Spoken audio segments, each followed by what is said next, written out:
2350. Désert du Sahara, Ténéré, un désert dans le désert.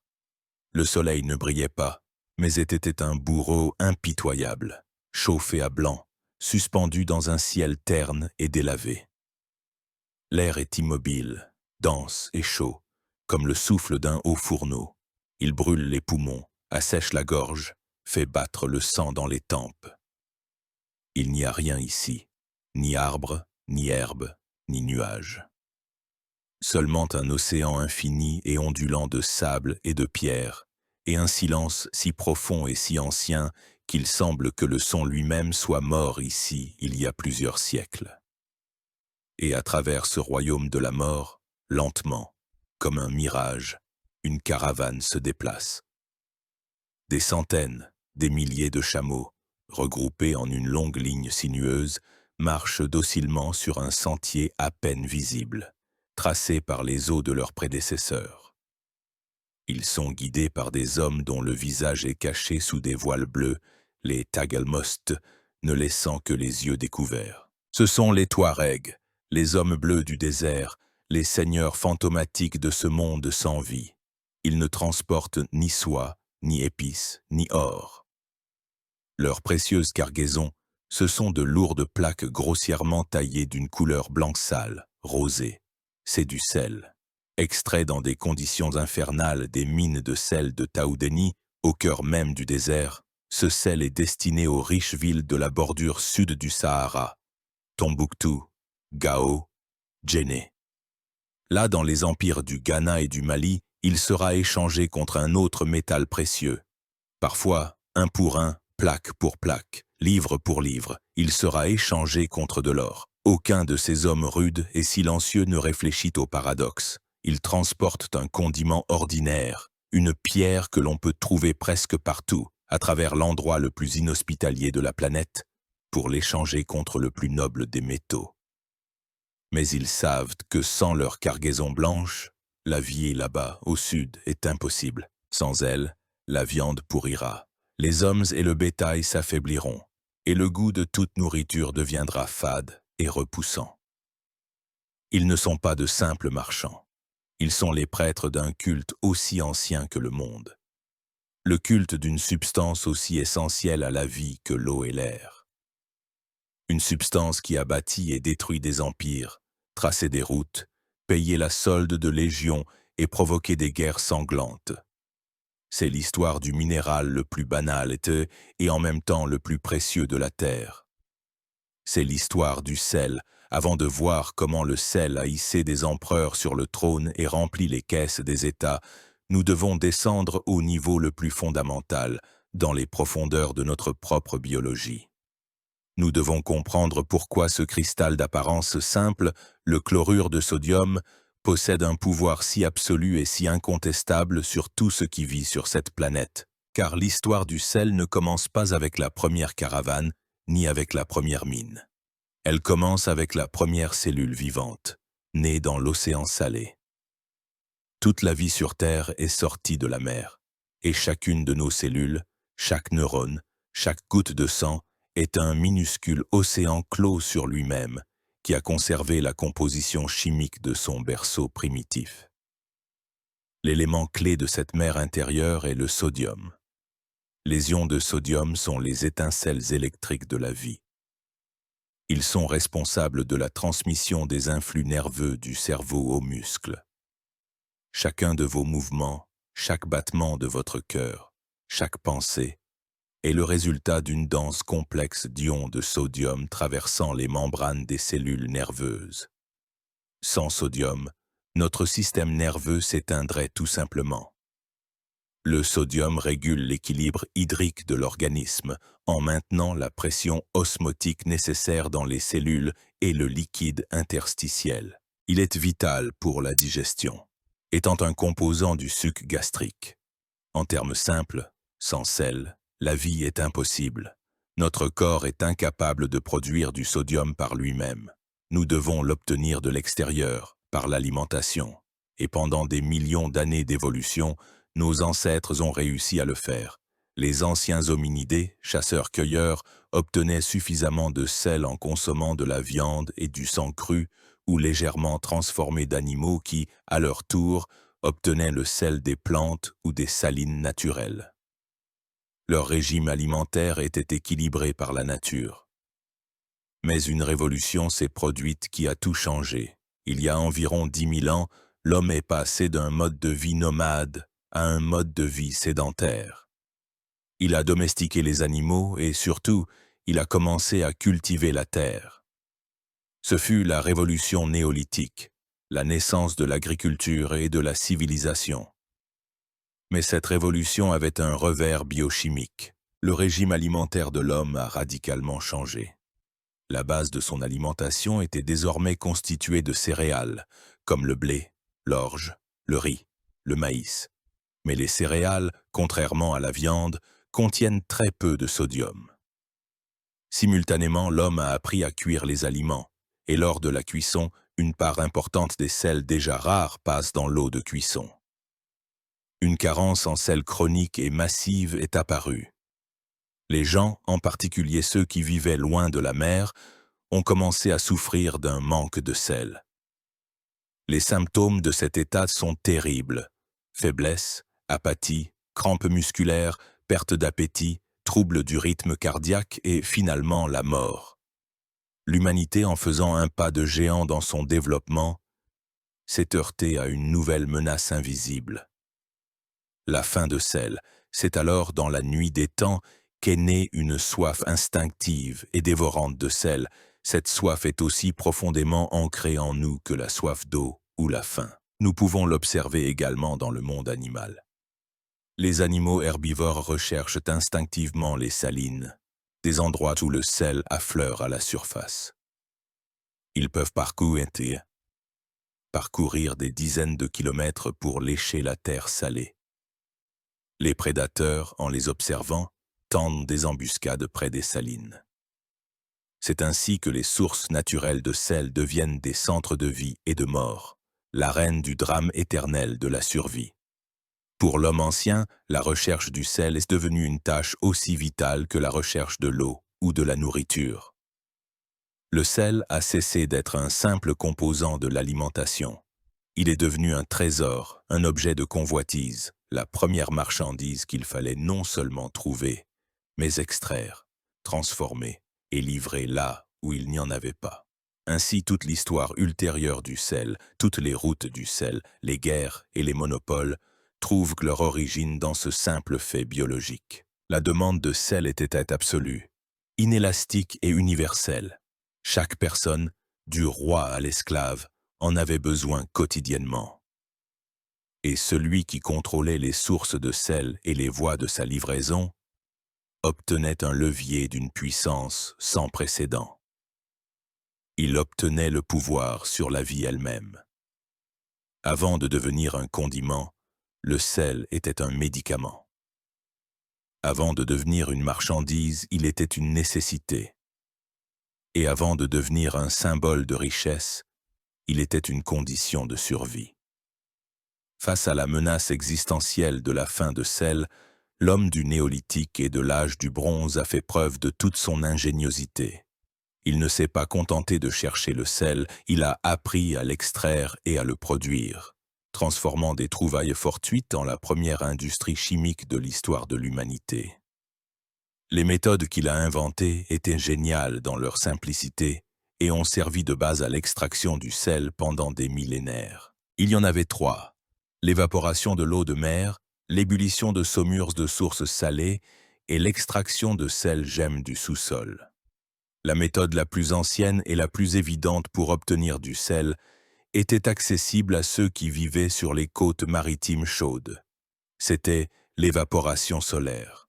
Nos ancêtres ont remarqué que dans les petites lagunes et les dépressions côtières où l'eau de mer entrait à marée haute, après son évaporation sous le soleil brûlant, une croûte blanche restait sur les rochers.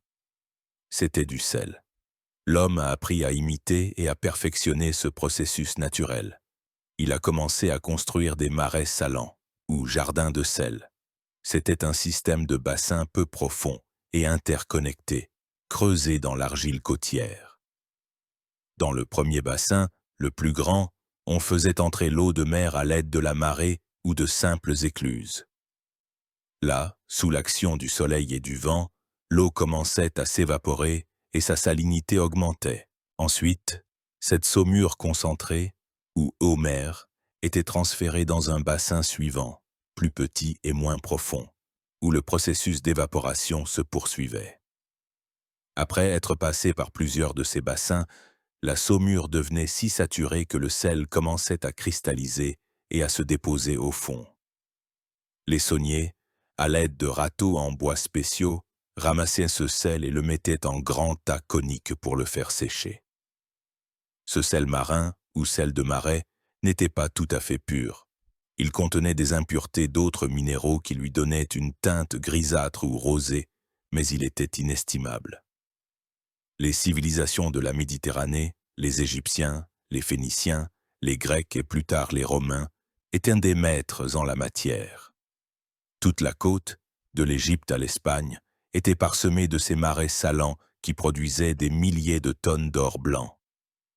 Mais que devaient faire ceux qui vivaient loin de la mer, à l'intérieur des terres? Les sources salées furent leur salut. À certains endroits, des eaux souterraines, qui avaient traversé des couches de sel gemme et s'en étaient saturées, affleuraient à la surface.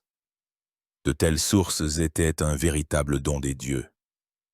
Mais la concentration de sel y était souvent insuffisante pour une évaporation naturelle, surtout dans le climat tempéré de l'Europe.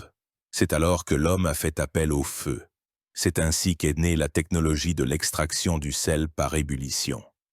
Les archéologues ont appris à suivre ce processus grâce à des artefacts uniques appelés briquetages.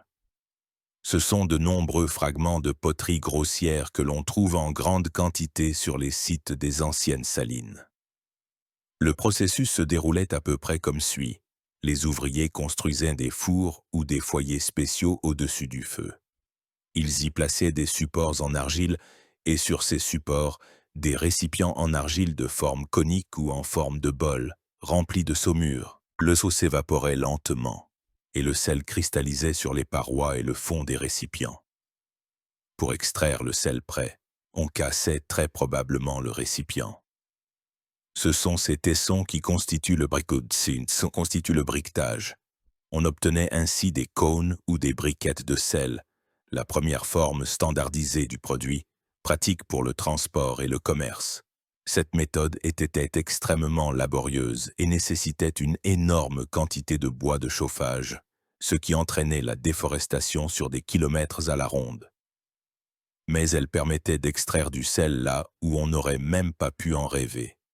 Les endroits riches en sources salées, comme Hallstatt en Autriche ou Droitwich en Grande-Bretagne, sont devenus des centres économiques majeurs bien avant l'arrivée des Romains. La troisième méthode, la plus complexe, la plus dangereuse et en même temps la plus productive, était l'extraction du sel gemme, ou halite, dans certaines régions du monde.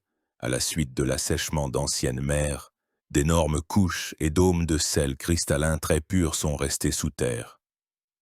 Y accéder était un exploit qui exigeait des compétences en ingénierie et un courage incroyable. C'est ainsi qu'est née l'exploitation minière du sel.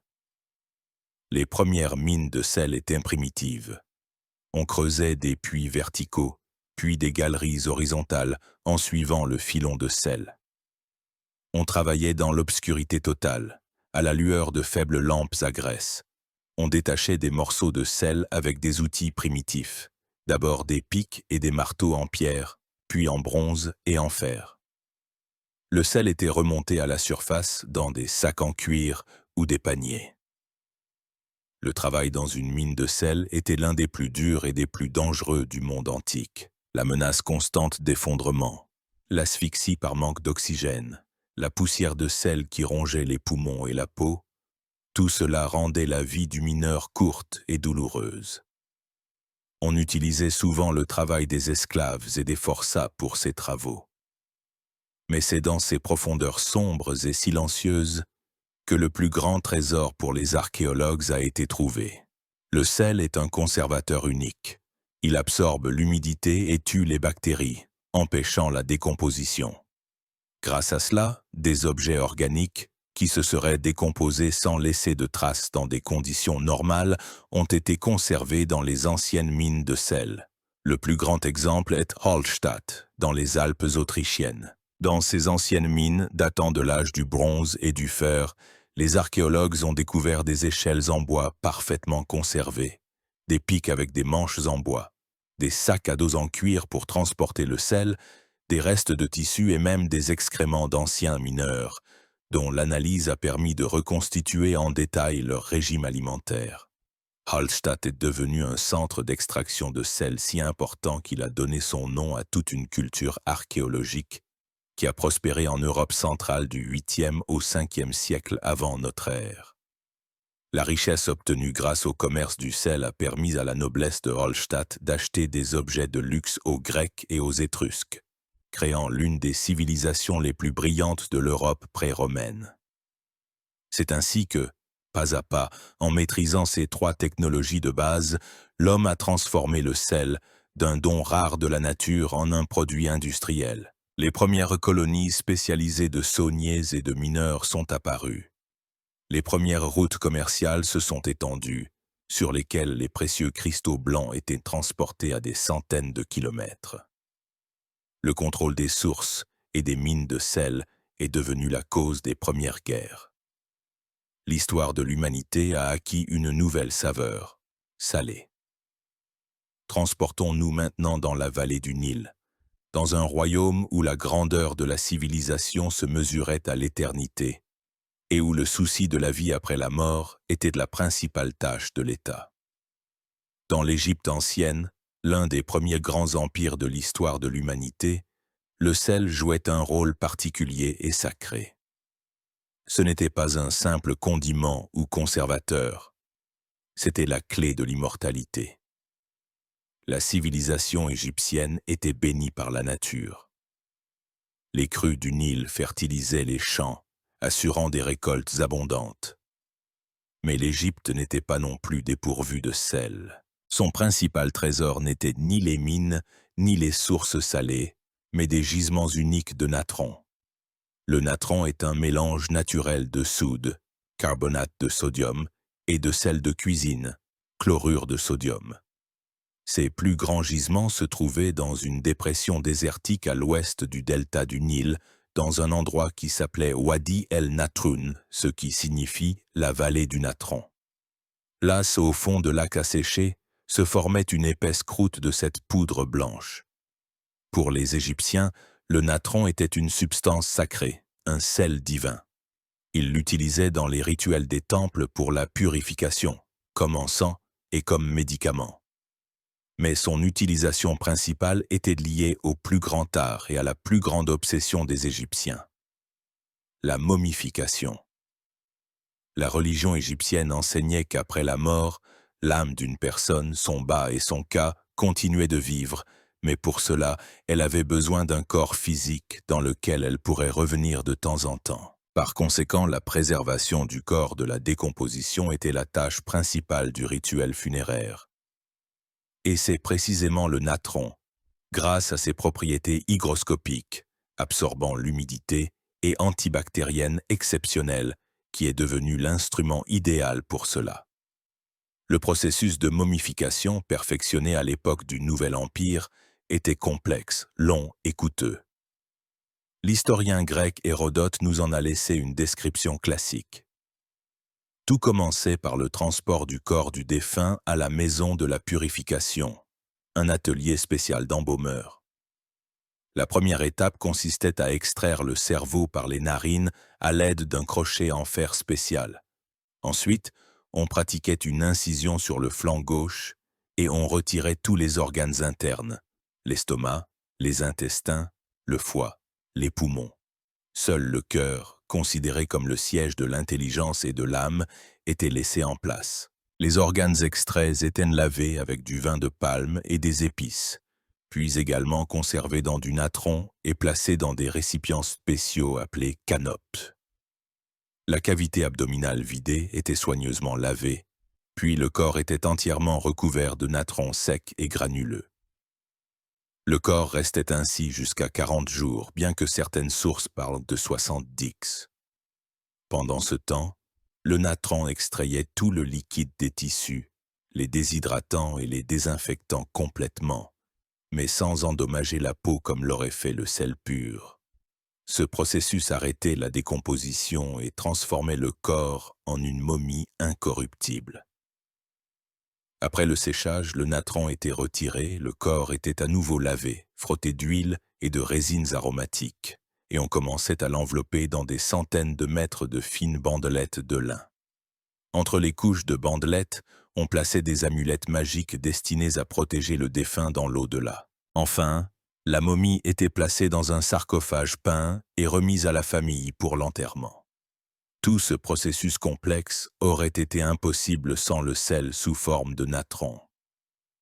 Le contrôle des gisements de Wadi el-Natroun était un monopole d'État du pharaon.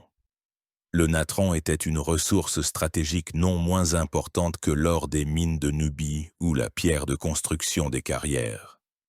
Mais le sel en Égypte n'était pas seulement utilisé pour communiquer avec les dieux et l'éternité. Il faisait partie intégrante de la vie terrestre. Le Nil et les lacs du delta fournissaient une énorme quantité de poissons. Pour le conserver dans le climat chaud, il fallait le saler. Les Égyptiens étaient des maîtres dans le salage et le séchage du poisson. Le poisson salé était la principale source de protéines pour les gens du peuple, comme les paysans, les artisans, les constructeurs de pyramides. Les archéologues trouvent sur les murs des tombes des représentations détaillées de tout le processus, où des pêcheurs tirent leurs filets, des ouvriers vident les poissons, les disposent en couches dans de grandes cuves en les recouvrant de sel, puis les suspendent pour les faire sécher au soleil. Le poisson salé n'était pas seulement un produit de consommation intérieure, mais aussi une importante marchandise d'exportation. L'Égypte le fournissait à la Syrie, à la Palestine, à la Crète. Le sel était également utilisé pour conserver la viande, pour tanner les peaux, en médecine comme antiseptique et anti-inflammatoire, et bien sûr, comme condiment. Mais contrairement à notre époque, le sel était trop cher pour être utilisé sans discernement. Les gens du peuple le recevaient probablement principalement du poisson salé, et le sel de table pure n'était accessible qu'à la noblesse et aux prêtres. Le sel faisait partie des impôts et des salaires. Des textes mentionnent la distribution de rations de sel aux fonctionnaires et aux soldats. Ainsi, en Égypte, le sel imprégnait toutes les sphères de l'existence, de la cuisine du roturier à la tombe du pharaon, de l'économie terrestre à la métaphysique de la vie éternelle. C'était la poudre blanche qui liait le monde des vivants et le monde des morts, assurant la prospérité de l'Empire sur terre et l'immortalité de ses souverains au ciel. Notre chemin nous mène maintenant loin à l'est, vers une autre grande civilisation qui s'est construite à l'écart de la Méditerranée, mais qui a dû faire face aux mêmes défis. Dans la Chine ancienne, l'Empire du Milieu, le sel est devenu non seulement une marchandise, mais un puissant instrument du pouvoir de l'État, le fondement des finances impériales et la cause à la fois d'une prospérité sans précédent et de révoltes populaires sanglantes. L'histoire du sel en Chine est l'histoire de la façon dont un État, pour la première fois au monde, a pris conscience que le contrôle d'un besoin quotidien de chaque personne pouvait rapporter plus d'or que n'importe quelle conquête. La Chine, comme l'Égypte, était généreusement pourvue en sel. Le long de sa longue côte maritime, la production de sel marin par évaporation était florissante. Mais la particularité de la Chine résidait dans ses immenses sources intérieures. Au nord du pays, dans la province du Shaanxi, se trouvait l'immense lac salé de Yuncheng. En été, lorsque l'eau s'évaporait, il se couvrait d'une épaisse croûte de sel très pur qui chatoyait au soleil de toutes les couleurs de l'arc-en-ciel. Les Chinois appelaient ce sel la dent du dragon.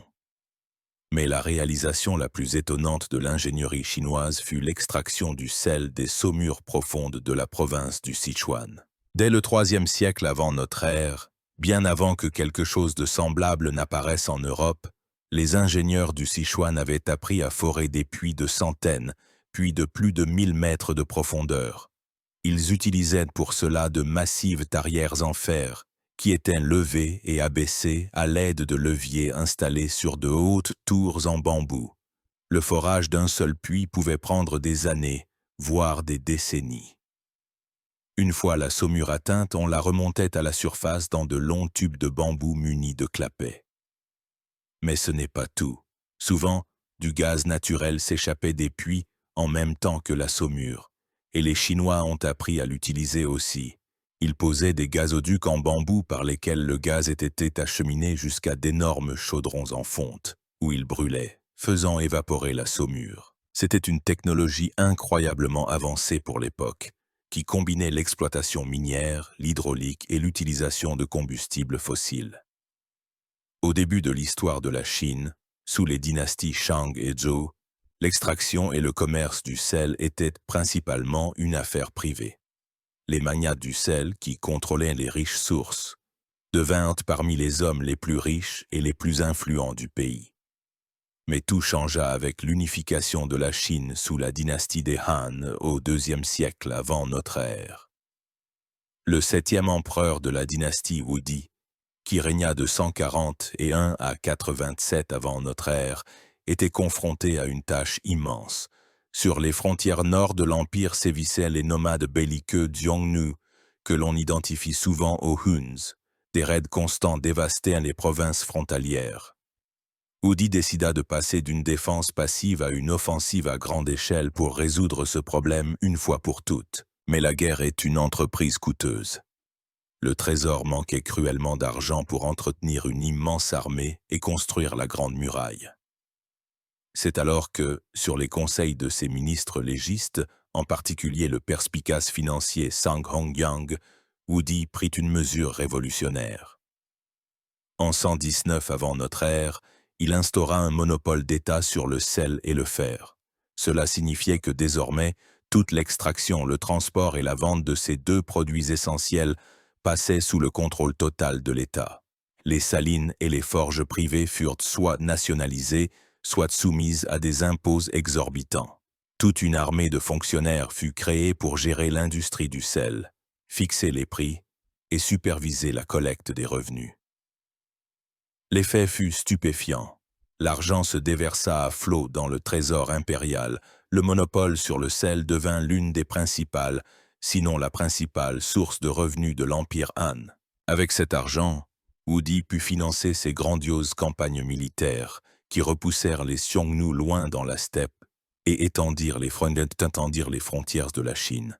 C'est avec cet argent qu'il finança l'expansion vers le sud et la construction de la route de la soie. Le sel devint le carburant qui alimentait la machine militaire et économique du Grand Empire. Mais ce système avait aussi un côté sombre. Le monopole d'État engendra une corruption monstrueuse. Les fonctionnaires locaux augmentèrent les prix, trompaient les acheteurs sur le poids, s'enrichissant sur le dos du peuple. La qualité du sel d'État était souvent médiocre. Cela entraîna l'essor de la contrebande. Des sociétés secrètes entières et des bandes armées se formèrent qui extrayaient secrètement du sel et le vendaient en dehors du circuit de l'État. La lutte contre les contrebandiers se transforma en une véritable guerre. On les attrapait, on les torturait, on les exécutait. Mais la contrebande était trop rentable pour être éradiquée. Le monopole du sel devint un sujet de vifs débats à la cour. Après la mort de Wudi, en 81 avant notre ère, eurent lieu les célèbres débats sur le sel et le fer. Les érudits confucéens de la cour critiquèrent vivement la politique des monopoles. Ils soutenaient que l'État ne devait pas faire de commerce et concurrencer son propre peuple. Ils disaient que le monopole entraînait l'appauvrissement des paysans, sapait les fondements moraux et était une cause de souffrance. Leurs adversaires légistes, dirigés par ce même Sang Hongyang, répondaient que le monopole était nécessaire pour protéger les frontières et assurer la stabilité de l'État, que sans cet argent, l'Empire tomberait sous les coups des barbares. Ce débat reflétait une contradiction fondamentale de la pensée politique chinoise entre l'idéal confucéen d'un gouvernement moral et le pragmatisme légiste du profit de l'État. Bien que le monopole ait été temporairement aboli, il fut bientôt rétabli et devint dès lors un élément permanent du système étatique chinois pendant près de 2000 ans, jusqu'au XXe siècle. Il était trop rentable pour y renoncer. C'est ainsi qu'un simple condiment devint en Chine l'un des piliers du pouvoir impérial, un fil invisible qui liait chaque paysan au trône du Fils du ciel, et une éternelle pomme de discorde, le symbole de la lutte éternelle entre le peuple et l'État. Retournons en Occident, au cœur du monde qui grandissait et se renforçait en même temps que l'Empire Han. À Rome, la ville destinée à devenir la maîtresse de la Méditerranée, l'histoire a également commencé avec un cristal blanc. La légende veut que Rome ait été fondée sur 7 collines. Mais sa grandeur n'est pas née des collines, mais de la plaine marécageuse près du Tibre, à proximité de laquelle se trouvaient de précieuses salines.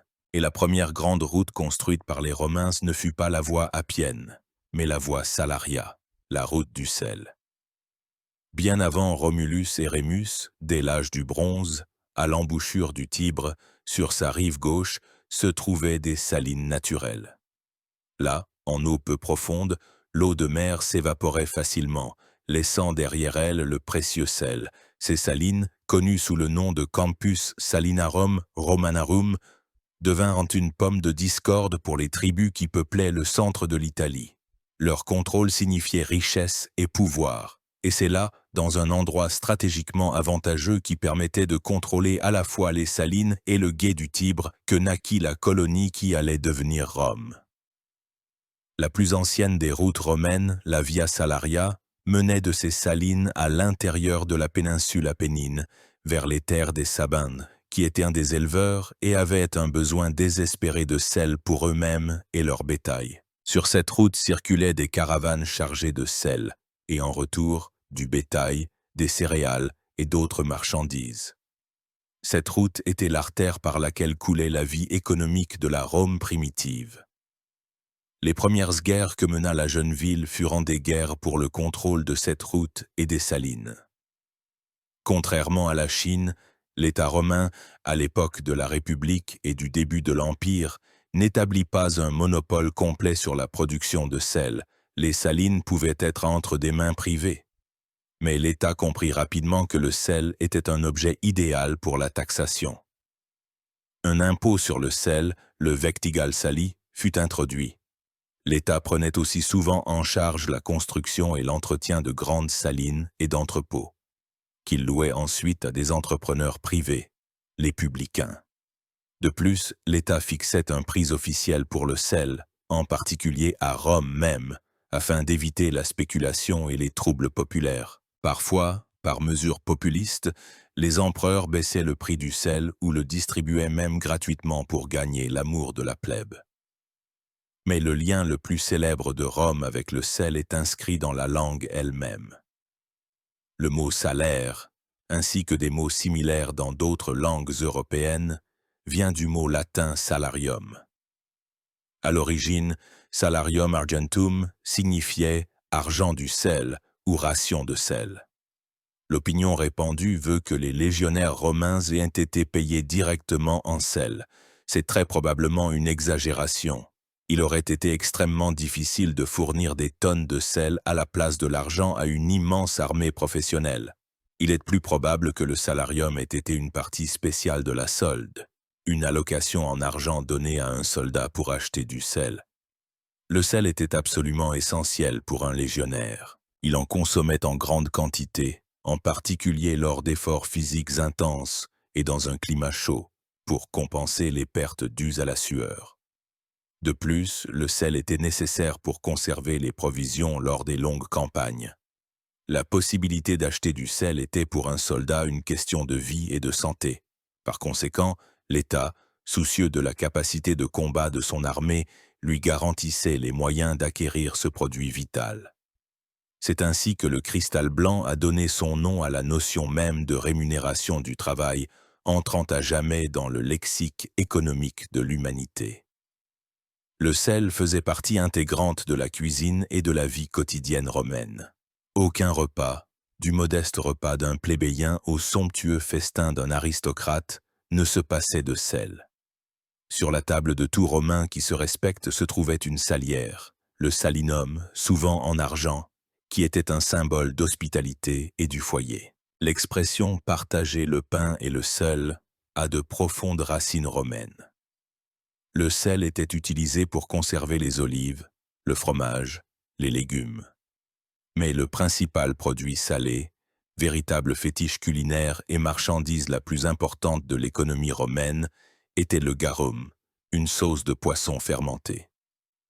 Le garum était préparé à partir de petits poissons comme des anchois ou des maquereaux et de leurs entrailles qui étaient placées dans de grandes cuves, généreusement recouvertes de sel et laissées à fermenter au soleil pendant plusieurs mois. Le résultat était un liquide ambré transparent, au goût et à l'arôme incroyablement fort, piquant, mais, de l'avis des Romains, exquis. Cette sauce était pour la cuisine romaine ce que la sauce soja est pour la cuisine asiatique. On l'ajoutait à presque tous les plats, des bouillies au dessert. Les meilleures qualités de garum, produites en Espagne ou en Afrique du Nord, coûtaient une fortune et étaient aussi prisées que des parfums de luxe. Toute cette gigantesque industrie de production de garum qui s'étendait sur toute la Méditerranée aurait été impossible sans le sel. Le sel était le catalyseur qui transformait le poisson périssable en un produit cher et de longue conservation. L'Empire romain, en unifiant sous son autorité toute la côte méditerranéenne, a créé un marché unique du sel. Le sel d'Égypte, d'Espagne, de Sicile, de Sardaigne circulait librement sur des routes maritimes sûres, approvisionnant les légions aux frontières et la population millionnaire de Rome même. Le contrôle du sel était l'un des piliers de la puissance économique romaine. La Via Salaria, autrefois un modeste sentier, devint le symbole de la façon dont, à partir d'un simple besoin, du commerce d'une poudre blanche ordinaire, on pouvait construire une route menant à la domination du monde. Tandis que Rome bâtissait son empire sur le sel de la Méditerranée, dans les forêts et les montagnes d'Europe centrale et occidentale, au-delà du monde romain se déroulait son propre drame du sel. Pour les peuples barbares, tels que les Celtes, les Germains et les Slaves, le sel était une ressource non moins, et souvent même plus précieuse que pour leurs voisins civilisés. Dans un climat humide et frais, la conservation des aliments pour l'hiver était une question de survie, et les tribus pastorales avaient besoin de sel pour maintenir la santé de leurs troupeaux. Et les tribus qui avaient la chance de vivre près de riches sources salées ou de gisements de sel gemme se transformaient en véritables aristocrates du sel, dictant leur volonté à leurs voisins. L'historien romain Tacite, décrivant les mœurs des tribus germaniques, raconte une guerre sanglante qui éclata entre les tribus des Chattes et des Hermundures pour le contrôle d'une rivière saline. Il écrit avec une certaine surprise que ces barbares croyaient que c'est en ces lieux que leurs prières parvenaient le mieux aux dieux. Ils croyaient que le sel ne naissait que par la providence divine et que le territoire contesté était donc sacré. Cette guerre, selon Tacite, se termina par l'extermination complète des Chattes, ce qui fut, à son avis, une juste punition pour leur sacrilège. Cet épisode montre clairement l'immense importance, à la fois économique et sacrée, que revêtait le sel pour l'Europe pré-romaine. Mais l'exemple le plus frappant d'une civilisation construite sur le sel est, sans aucun doute, la culture de Hallstatt, que nous avons déjà mentionnée. Plongeons plus profondément dans ce monde. Imaginez une petite vallée perdue dans les Alpes autrichiennes, au bord d'un lac. Un climat rude, des montagnes escarpées, peu de terre fertile. Il semblerait que cet endroit soit condamné à la stagnation. Mais dans les entrailles de la montagne qui surplombe le village de Hallstatt, se cachait un trésor inestimable, d'immenses gisements de sel gemme très pur. Et à partir de l'âge du bronze moyen, vers 1500 avant notre ère, les habitants locaux commencèrent son exploitation industrielle. Grâce aux propriétés de conservation uniques du sel, Les archéologues ont pu reconstituer leur vie quotidienne avec une précision étonnante. Les anciens mineurs creusaient des galeries jusqu'à 300 mètres de profondeur. Ils travaillaient avec des pics en bronze, portaient des bonnets en cuir pour se protéger la tête et se déplaçaient dans la mine avec des lampes spéciales en éclats de pin. Ils transportaient le sel à la surface dans des sacs à dos en cuir. C'était un travail dur et dangereux, mais il rapportait des bénéfices fabuleux. Hallstatt devint le principal fournisseur de sel pour une vaste région couvrant l'Europe centrale et orientale. L'élite tribale locale, qui contrôlait l'extraction et le commerce, se transforma en véritables princes du sel. Leur richesse et leur puissance se reflètent dans leur sépulture. Dans la nécropole dite de Hallstatt, plus de 1000 tombes ont été découvertes. Les chefs étaient enterrés avec un luxe incroyable. Dans leurs tombes, on trouve des épées en bronze et en fer, des poignards richement décorés, des bijoux en or, des céramiques importées de Grèce, des objets en ivoire d'Afrique et de l'ambre de la mer Baltique. Tout cela avait été acheté avec du sel. Hallstatt devint un carrefour des routes commerciales transeuropéennes. Le sel descendait des Alpes par les rivières et en face venaient des caravanes chargées de vins, de tissus et d'objets de luxe de la lointaine Méditerranée. C'est ainsi que, grâce au contrôle de l'or blanc, un petit village alpin devint le centre d'une civilisation florissante qui donna son nom à toute une période de l'histoire de l'Europe, qui dura de 800 à 450 avant notre ère. Plus tard, à l'âge du fer, le centre de l'extraction du sel et de la puissance du monde celtique se déplaça vers l'ouest, dans la région associée à la culture de l'Athènes. Mais le principe resta le même. Le contrôle du sel signifiait le pouvoir. Après la chute de l'Empire romain d'Occident, les routes commerciales furent interrompues et l'Europe plongea dans le chaos des âges sombres. Mais le besoin de sel ne disparut pas. Au contraire, il augmenta même, car le salage du poisson, en particulier du hareng et de la viande, devint le principal moyen de conservation des aliments. Les sites d'extraction de sel acquirent de nouveau une importance colossale. De nouvelles villes se développèrent autour des sources salées et des mines, comme Salzbourg en Autriche, qui signifie littéralement « ville du sel », ou Lunebourg en Allemagne du Nord. Les monastères, qui recevaient en donation des salines, devinrent les plus riches propriétaires terriens. Les seigneurs féodaux se livrèrent des guerres acharnées pour le droit de contrôler les gisements de sel et de percevoir des péages sur les routes du sel. Au Moyen Âge, en Europe, une nouvelle forme d'exploitation étatique vit le jour, la gabelle, l'impôt sur le sel, qui fut particulièrement lourde en France. Les rois de France déclarèrent le sel leur monopole. Chaque sujet était obligé d'acheter une certaine quantité de sel par an au prix exorbitant fixé par l'État. L'évasion de la gabelle était sévèrement punie, jusqu'à la peine de mort.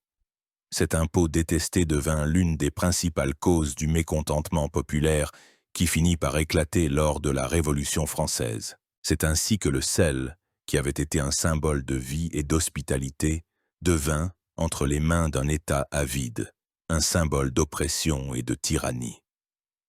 L'histoire de l'or blanc en Europe est l'histoire de la façon dont, des entrailles de la terre, on n'extrayait pas simplement un minéral, mais le pouvoir même, capable de créer et de détruire des civilisations.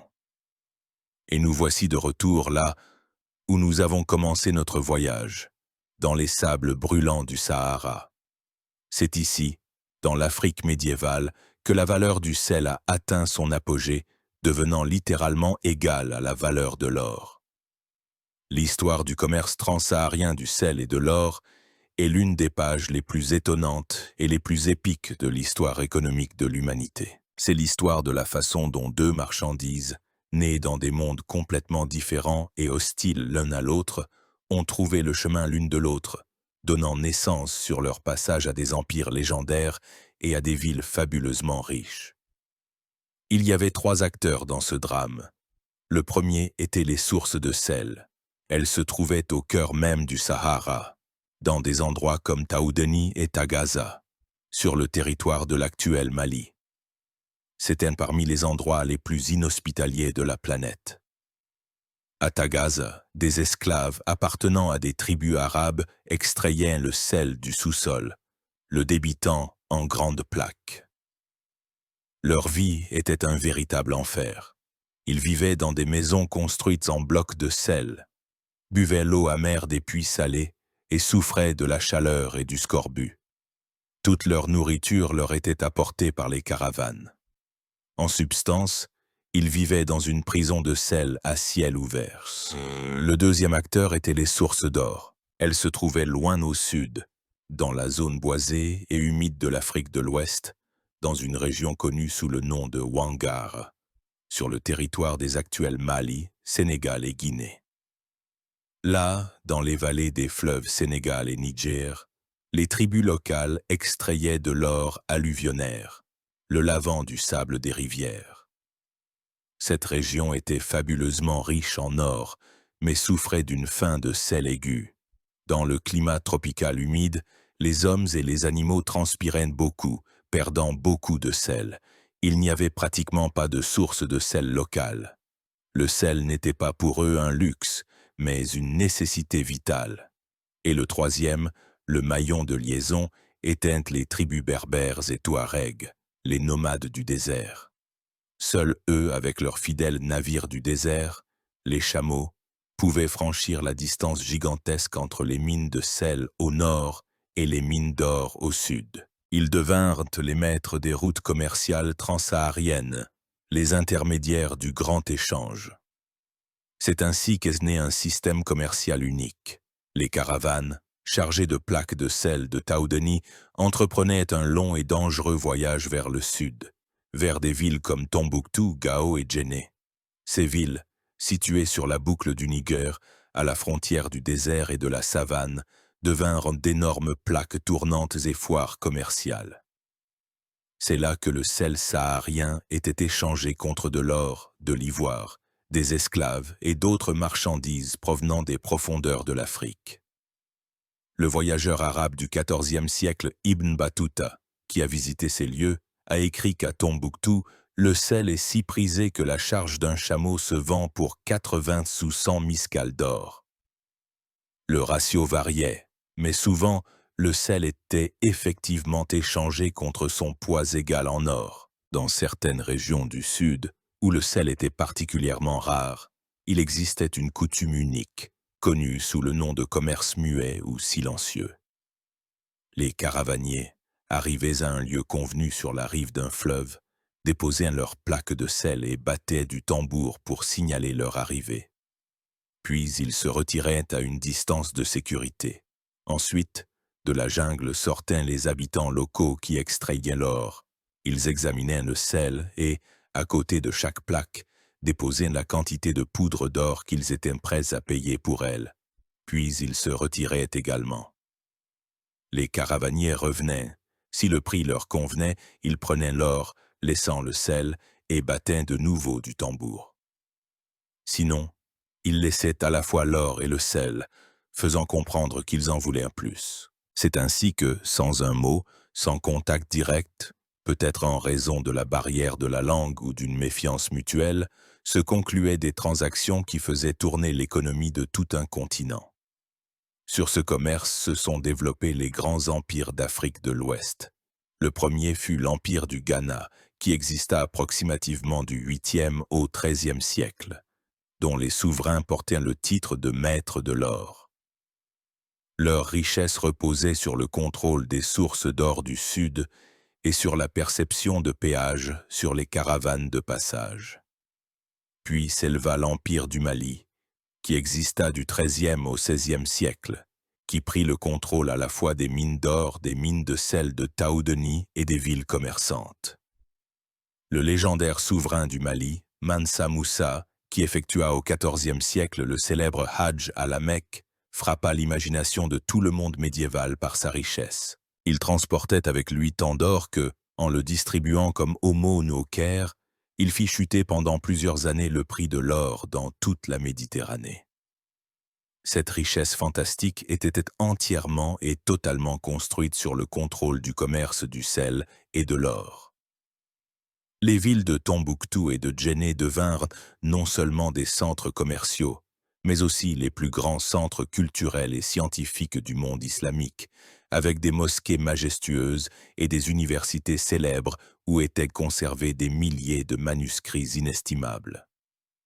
C'est ainsi que, dans les sables du Sahara, un simple condiment devint le fondement d'empires puissants, la source de richesses légendaires et le moteur d'un essor culturel, prouvant une fois pour toutes que la valeur n'est pas seulement déterminée par l'éclat, mais aussi par la nécessité vitale. L'histoire du sel est l'histoire de la civilisation humaine elle-même, racontée à travers le prisme d'un seul minéral. Nous avons vu comment un besoin biologique s'est transformé en moteur de l'économie. Nous avons vu comment des mines de sel et des lagunes évaporées sont nées les premières routes commerciales, comment sur ces routes ont poussé des villes, et comment leur contrôle a engendré des États puissants. Le sel a été la première monnaie mondiale, le premier produit de consommation de masse, le premier monopole d'État. Il a payé la solde des légions romaines, financé les guerres des empereurs chinois, bâti la richesse des princes celtes et des rois africains. Pour lui, on s'est battu, on est mort, on s'est lancé dans des voyages mortellement dangereux. Il était synonyme de vie, de richesse et de pouvoir. Mais que s'est-il passé ensuite? Pourquoi l'or blanc a-t-il perdu sa valeur magique? La réponse se trouve dans deux grandes révolutions des temps modernes. La première est la révolution industrielle. L'apparition des machines à vapeur, des pompes, des foreuses et des chemins de fer a radicalement changé l'extraction du sel. Les mines sont devenues plus profondes, l'extraction plus efficace et le transport moins cher. Ce qui était autrefois le lot d'un travail manuel épuisant est devenu l'affaire des machines. Le sel a cessé d'être une denrée rare. Sa production est devenue massive et bon marché. La deuxième révolution s'est produite dans nos cuisines. C'est l'invention du réfrigérateur et des méthodes de conservation modernes. Pendant des millénaires, la principale valeur du sel a été sa capacité à conserver les aliments. Mais avec l'apparition de la congélation, de la pasteurisation et de l'emballage sous vide, cette fonction est passée au second plan. Le sel, de conservateur vital, est devenu principalement un simple condiment. Aujourd'hui, nous vivons dans un monde où le sel ne coûte presque rien. Nous prenons la salière sans penser qu'autrefois, pour une pincée de ces cristaux blancs, on pouvait acheter un esclave ou payer le service d'un légionnaire. Nous avons oublié les révoltes du sel, les guerres pour les salines, les caravanes qui périssaient dans le désert. La valeur du sel a disparu, mais son héritage est resté avec nous. Il vit dans nos langues, dans les mots soldats et salade, dans le mot salaire. Il vit dans les noms géographiques, comme Salzbourg, Solikamsk, Soledar. Il vit dans les anciennes routes, comme la Via Salaria. Il vit dans notre sang même, dans le goût salé de nos larmes et de notre sueur, nous rappelant notre origine océanique commune. L'histoire du sel nous apprend que les plus grands processus historiques ont souvent à leur base les besoins les plus simples et les plus fondamentaux. Elle montre comment le contrôle d'une ressource nécessaire à la survie engendre inévitablement le pouvoir, la richesse et l'inégalité. Et elle rappelle que la valeur est une notion relative et que ce qui semble aujourd'hui inestimable peut devenir banal demain. Mais chaque fois que nous saupoudrons de sel notre nourriture, nous accomplissons, sans le savoir, un rituel vieux de 10 000 ans. Nous touchons un fil invisible qui nous relie au premier agriculteur souffrant de la faim de sel, au prêtre égyptien embaumant un pharaon, aux légionnaires romains à la frontière de l'Empire et aux chameliers dans le désert silencieux. Nous sentons sur notre langue le goût éternel et immuable de l'histoire elle-même. Je vous remercie d'avoir passé ce temps à vous plonger dans cette histoire étonnante et aux multiples facettes. Si ce voyage à travers les siècles vous a intéressé, abonnez-vous à la chaîne pour ne pas manquer de nouveaux longs récits sur les forces invisibles qui ont façonné notre monde. Votre attention est la meilleure récompense pour le travail accompli.